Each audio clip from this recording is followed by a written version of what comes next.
तारीख 21 नवंबर सन 2022 दिन सोमवार। नमस्कार दोस्तों, मैं हूं आपके साथ आपका हम जुबान संजीव चौहान और टीवी 9 डिजिटल चैनल पर इस वक्त आप सुन रहे हैं अपना पसंदीदा प्रोग्राम पॉडकास्ट। आइए आज की बेबाक बात दो टूक खरी खरी बात करते हैं देश और दुनिया को हिलाकर रख देने वाले श्रद्धा वाकर हत्याकांड की। मुंबई की श्रद्धा वाकर हत्याकांड की जांच में अब नौबत नार्को जैसे महत्वपूर्ण टेस्ट तक आ पहुंची है।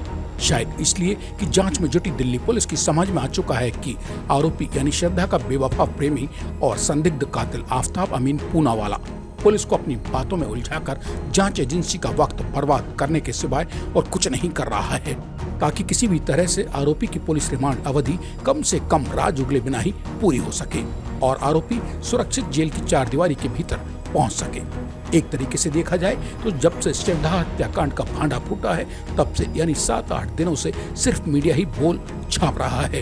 इन 7-8 दिनों में दक्षिणी दिल्ली जिला पुलिस के डीसीपी या फिर एडिशनल डीसीपी ने कोई अधिकृत बयान शायद ही कहीं जारी किया हो। हाँ, 2 दिन पहले दिल्ली पुलिस के मुख्य प्रवक्ता आईपीएस सुमन नलवा ने जरूर अधिकृत रूप से वही सब दोहराकर अधिकृत जानकारी देने की रस्म पूरी कर ली थी जो पहले से ही मीडिया में छप चुका है या दिखाया जा चुका है। मतलब कुल जमा श्रद्धा हत्याकांड को लेकर दिल्ली पुलिस खामोशी में और मीडिया बेइंतहाई शोरगुल में खोया हुआ है। अगर ये कहूं तो गलत नहीं होगा।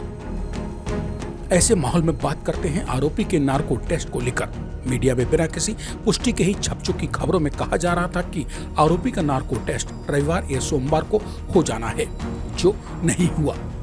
हाँ, टीवी 9 डिजिटल चैनल की सोमवार को जब इस बारे में दक्षिणी दिल्ली जिला पुलिस के उच्च पदस्थ सूत्रों से बात हुई तो वे यह कहकर कन्नी काट गए कि नार्को टेस्ट होना तो है, इसको कराने की तैयारियां भी शुरू हो चुकी हैं। आरोपी से पूछे जाने वाले संभावित सवालों को भी तैयार किया जा रहा है। ये नार्को टेस्ट कब संभव हो सकेगा, इस सवाल का जवाब दिल्ली की रोहिणी में स्थित फॉरेंसिक साइंस लेबोरेटरी यानी एफएसएल से बातचीत के बाद ही पुष्ट रूप से दे पाना संभव हो सकेगा। दिल्ली पुलिस नार्को टेस्ट की तारीख के लिए फॉरेंसिक साइंस लेबोरेटरी पर क्यों निर्भर है?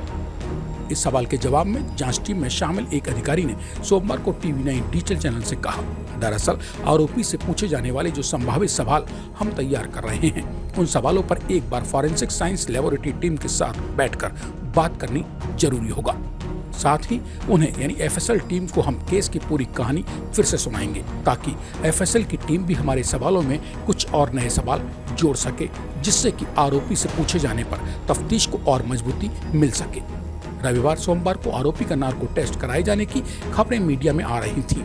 वो दिन तारीख आगे कैसे और क्यों बढ़ गई, पूछने पर दक्षिणी दिल्ली जिला पुलिस के एक एसीपी स्तर के अधिकारी ने कहा, नार्को की तारीख रोहिणी एफएसएल और हमारी आपसी सहमति के बाद ही तय होगी।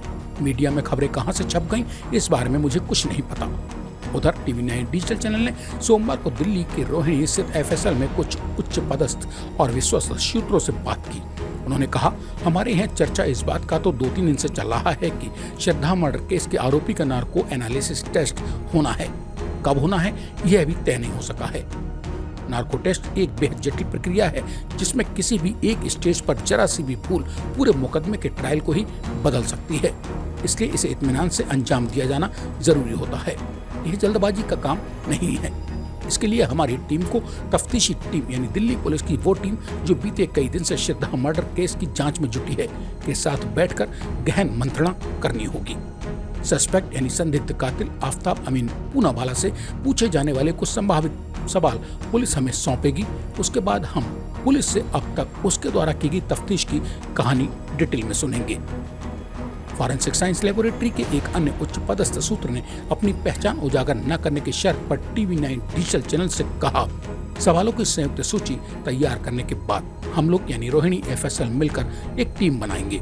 उस टीम में एक वीडियोग्राफर, एक फोटोग्राफर, एक दोभाषिया मतलब अनुवादक या ट्रांसलेटर, एक भाषा विशेषज्ञ जिसे मराठी भाषा का धारा प्रवाह ज्ञान हो और जो प्रोफेशनल साइकोलॉजिस्ट भी हो, एक एनेस्थीसिया एक्सपर्ट सहित 2-3 अन्य लोग शामिल किए जाएंगे।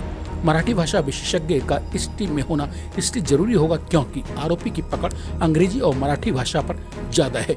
लिहाजा आरोपी से नीम बेहोशी के आलम में उसी की भाषा में संभावित सवाल किए जाने से बेहतर जवाब मिलने की उम्मीद रहेगी। अमूमन हर नार्को टेस्ट में यही होता भी है।